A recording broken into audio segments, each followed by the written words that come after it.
সূরা লুকমানে আল্লাহ রাব্বুল আলামিন বলেন, ওয়া মিনান নাসি মান ইয়াশতারি লাহওয়াল হাদিসি লিয়ুদিল্লা আন সাবিলিল্লাহি বিগাইরি ইলমিন ওয়া ইয়াত্তাখিযাহা হুজুরা উলাইকা লাহুম আযাবুম মুহিন। আল্লাহ রাব্বুল আলামিন বলেন, কিছু মানুষ এমন আছে যারা লাহওয়াল হাদিস ক্রয় করে নিয়ে আসে, আমদানি করে। কি ক্রয় করে? এই শব্দটা মুখস্থ করবেন। বলেন লাহওয়াল হাদিস।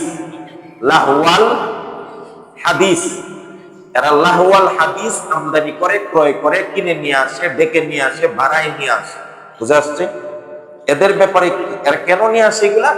লিয়ুদিল্লা আন সাবিলিল্লাহি বিগাইরি ইলম। মূর্খ চরম, জ্ঞান গুণ নাই, ইলম নাই, মূর্খতা বশত আল্লাহর রাস্তা থেকে মানুষকে গুমরাহ করে। এই সমস্ত বিষয়ে, যে সমস্ত বিষয়, ওটাকে বলে লাহওয়াল হাদিস। এই লাহওয়াল হাদিস কিনে নিয়ে আসে, আমদানি করে, ভাড়ায় আনে, ডেকে আনে। আর ওয়ায়াত্তাখিযাহা হুজুয়া, আর আল্লাহর পথ, আল্লাহর বিধান, আল্লাহ, মুহাম্মদ সাল্লাল্লাহু আলাইহি ওয়াসাল্লাম, কোরআন ইত্যাদি বিষয়ে তারা হাসি ঠাট্টা করে। কি করে? বিদ্রুপ করে, হাসি ঠাট্টা করে, বেয়াদবি করে, অশালীন কথা বলে, উদ্ধতপূর্ণ কথা বলে। এই সব গুণাগুণ যাদের মধ্যে আছে, এদের কি?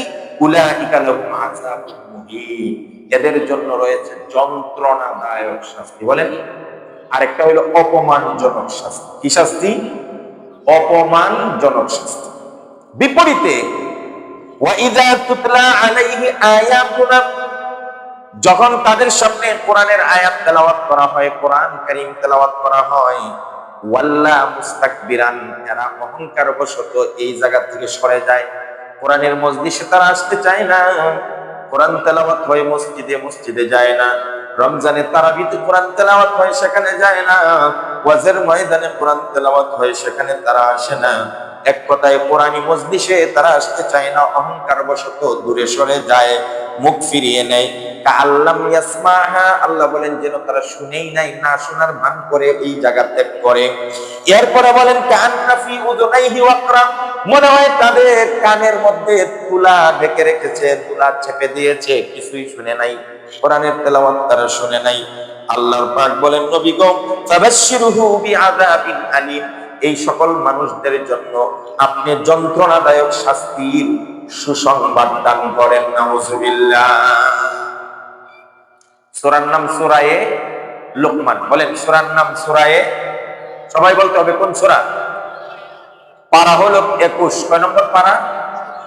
21 নম্বর পারা, সূরায়ে লুকমানের 6 এবং 7 নম্বর আয়াত আমরা তেলাওয়াত করে তরজমা করছি। এখানে একটা শব্দ পাইছি, লাহওয়াল হাদিস।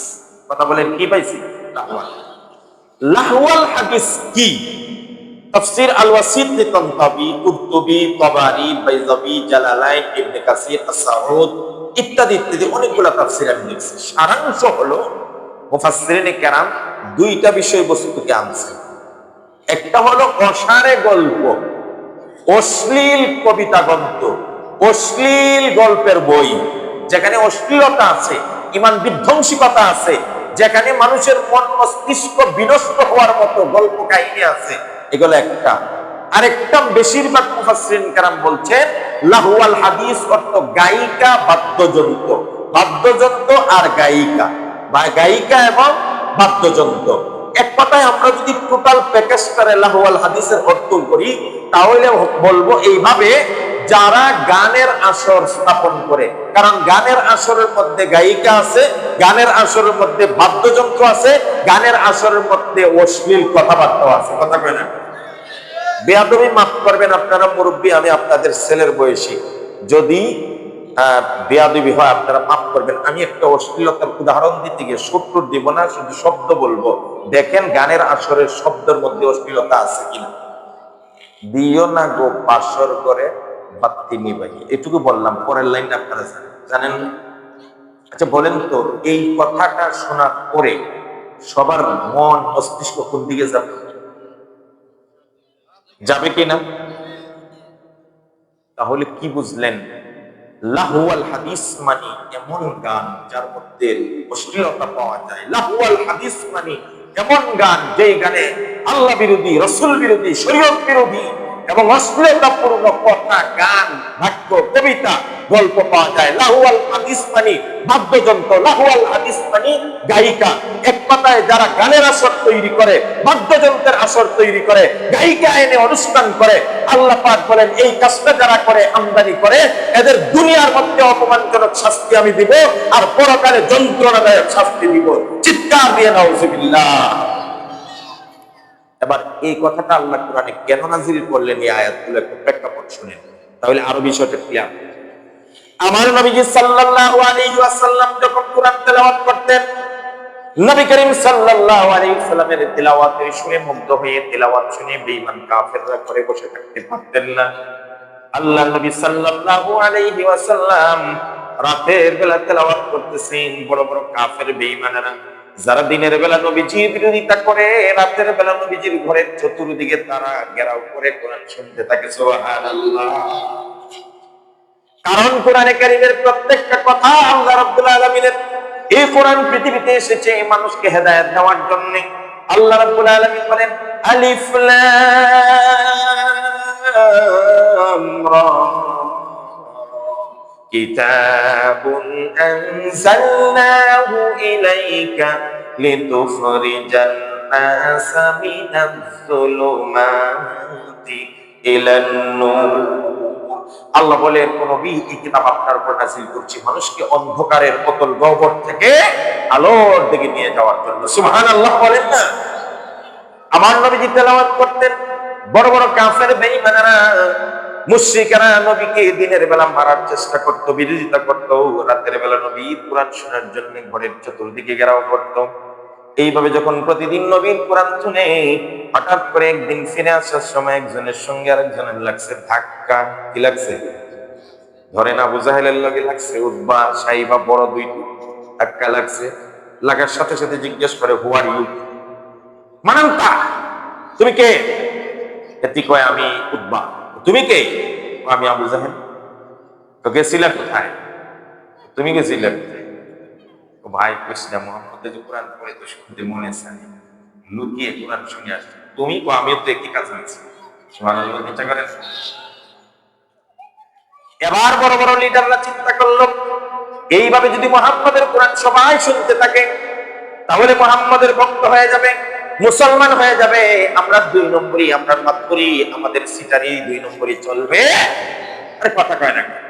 তাফসীরুল কোরআন মাহফিলে আসলে মানুষ যখন শুনে যে মদ খাওয়া হারাম, জুয়া খেলা হারাম, গান বাজনা হারাম, সুদ খাওয়া হারাম, ঘুষ খাওয়া হারাম, নেশা করা হারাম, জিনা করা হারাম, মানুষের মাল আত্মসাৎ করা হারাম, মানুষের জমি দখল করা হারাম, অন্যায়ভাবে একটা টাকা খাওয়া হারাম, যদি অর্ধ হাত জমিন কেউ জবরদখল করে জোর করে খায়, কিয়ামতের দিন 7 তবুক জমিন তার মাথার উপর ঢেলে দেওয়া হবে।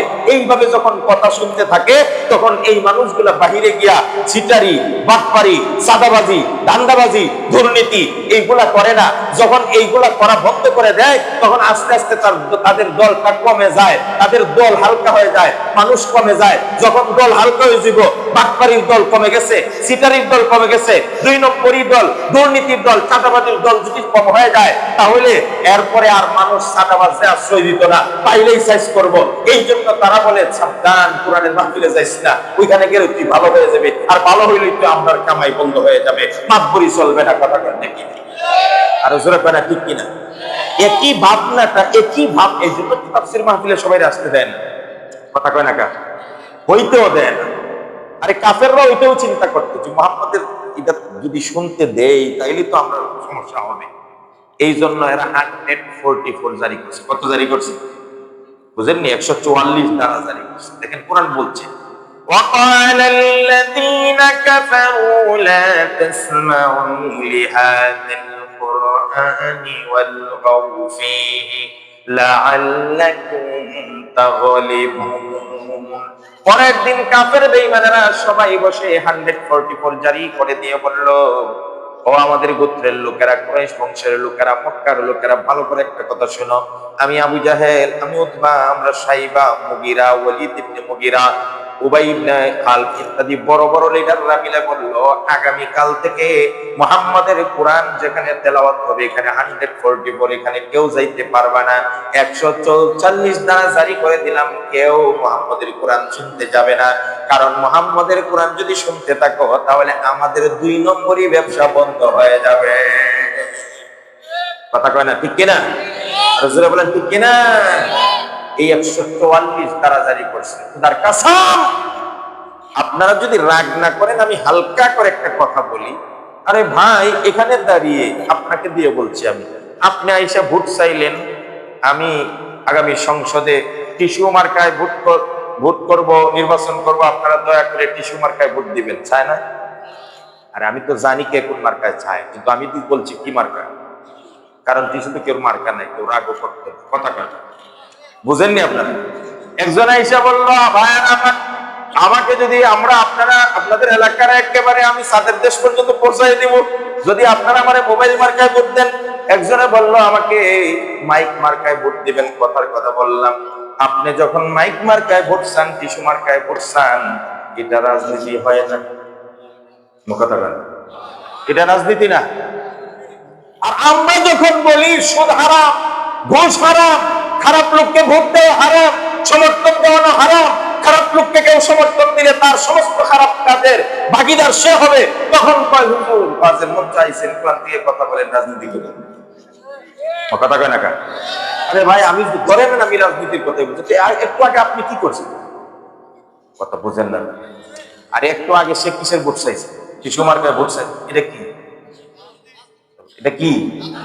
একটু আগে আপনি রাজনীতি বক্তব্য দিলেন, আর আমি বললাম খারাপ লোককে ভোট দিয়েন না ভাই, সুদখোর, ঘুষখোর, সান্দাবাজ, ধান্দাবাজ, এদেরকে ভোট দিয়েন না। কারণ আপনি আমারে বলেন রাজনীতি করে, তা আপনি কোনটা করছেন? আপনি নিজে করবেন রাজনীতি, আর আমরা বললে কোন রাজনীতি করেন না। অথচ আমরা কোন নির্দিষ্ট রাজনীতি বলি না, করিও না, বরং কোরআন যা বলছে আমরা সেটা বলি। তখন বলেন আপনি রাজনীতি করেন না। তার মানে বলে হুজুর যেই কথা কইলে আমরা রাজনীতির ধান্দা বন্ধ হয়ে যাবে, এই কথাটা কইেন না, তাইলেই আপনার চলবে। আর বাকি মার ওয়াজ, বাপের ওয়াজ, জান্নাতের ওয়াজ, জাহান্নামের ওয়াজ, দুনিয়া আখিরাতে আসমানের উপরের ওয়াজ, জমিনের নিচের ওয়াজ, যা করতে পারেন করেন, শুধু আমরা ধান্দাটা বন্ধ করবেন না। এটা কোন মুসলমানের কথা হইতে পারে না, মুসলমানের বক্তব্য হতে পারে না। এটা আবু জাহেলের উতবা সাহেবের বক্তব্য। কথা বলেন ঠিক কিনা? আপনি বক্তব্য দিবেন, আপনার উচিত ছিল ঠিক আছে হুজুর, যেমনে কইলে কোরআন মতো হবে আপনি বলেন। আমার যদি দোষ থাকে আমি শুধরায় দেবো, আমি সুদ খাবো না, আমি ঘুষ খাবো না, আমি দুর্নীতি করবো না, এটা বলবেন আপনি। কথা বলেন। আরে আল মুমিনু মিরআতুল মুমিন, মুমিন মুমিনের জন্য আয়না স্বরূপ। আয়না চিনেন? আয়না চিনেন তো? এক লোক জীবনও আয়না দেখছে না, ফার্স্ট শুনছে আয়না বাইরেছে রে, আয়না বলে মানুষের চেহারা দেখা যায়। আর কোনোদিন শুনে নাই, আয়না দেখেও নেই। এবার বাজারে গেছে, লেঙ্গা মার্কেটে গিয়া সুন্দর দেখে বড় একটা আয়না কিনে আনছে, কাগজ দিয়ে মুড়াইয়া দিছে। সে আয়না দেখে নাই কোনোদিন, বাড়িতে নিয়ে আসছে খুব যত্ন করে। একটা জিনিস আনছি, ওটার মধ্যে নাকি সব চেহারা দেখা যায়। এবার ওই লোকটা যখন বাড়িতে আয়নাটা খুলছে, খোলার সাথে সাথে দেখে তার চেহারা ভাসতেছে আয়নার মধ্যে। যখন চেহারা ভাসতেছে তখন দেখে চেহারার এই জায়গার মধ্যে একটা বড় কালো দাগ, এই জায়গার মধ্যে ব্রণ, এই জায়গার মধ্যে মেস্তার দাগ আছে না নেই? এর আগে তো তার চেহারার মধ্যে যে মেস্তা ছিল, দাগ ছিল, ব্রণ ছিল, কিছুই দেখে নাই। হঠাৎ করে যখন আয়না দেখছে আর এগুলা পাইছে, এখন সে এমন রাগ হইছে, এত টাকা দিয়ে আয়না কিনে আনলাম, আর তুমি আয়নায় বুঝি আমার চেহারার মধ্যে মেস্তা, কালো দাগ, ব্রণ এগুলা দেখাইতেছো, তুমি আয়নায় কি খারাপ, তুমি আয়না তোমার ভেঙে ফেললাম। যদি আয়নারে ভেঙে ফেলে তার মানে কি তার মেস্তার, ব্রণের দাগ দূর হয়ে যাবে? আচ্ছা, রাগটাকে আয়নার প্রতি করা উচিত হইছে? বরং আয়নাকে ধন্যবাদ দেওয়া দরকার যে ও আয়না, তোর কারণে আমার মুখে যে এই জায়গায় স্পট আছে, দাগ আছে, ব্রণ আছে, আমি জানতে পারলাম। ঠিক আছে, আমি এখন সংশোধন হবো, কিভাবে ব্রণ দূর করা যায়, কালো দাগ দূর করা যায়। এই জন্য মুমিন মুমিনের জন্য আয়না স্বরূপ। যদি আমার দোষ কেউ ধরে দেয় তাহলে আমি সংশোধন হব, যে ধরে দিয়েছে তার প্রতি রাগ করব। তো বলছিলাম, মুহাম্মদ সাল্লাল্লাহু আলাইহি ওয়াসাল্লাম যখন এইভাবে কোরআন তেলাওয়াত শোনায়, তখন এরা বুঝ হয়ে গেছে, এরার পাটপাটি বন্ধ হয়ে যাবে, এরা 144 জারি করছে। তাতেও দেখা যায় কাজ হয়। কথা কয় না? এই তাফসীর মাহফিল বন্ধ করতে পারবে? কোরআনের আওয়াজ বন্ধ করতে পারবে? কোরআনের বাতিকে কেউ ফু দিয়ে নিভিয়ে দিতে পারবে? আর জোরে কয় না পারবে কেউ? আল্লাহ রাব্বুল আলামিন ইউরিদুনা লিইউতফিউ নূরাল্লাহি বিআফওয়াহিহিম ওয়াল্লাহু মুতিম্মু নূরিহি ওয়ালাউ কারিহাল কাফিরুন। আল্লাহ রাব্বুল আলামিন বলেন তারা চায় আমার এই কোরআনের বাতিকে ফু দিয়ে নিভিয়ে দিতে।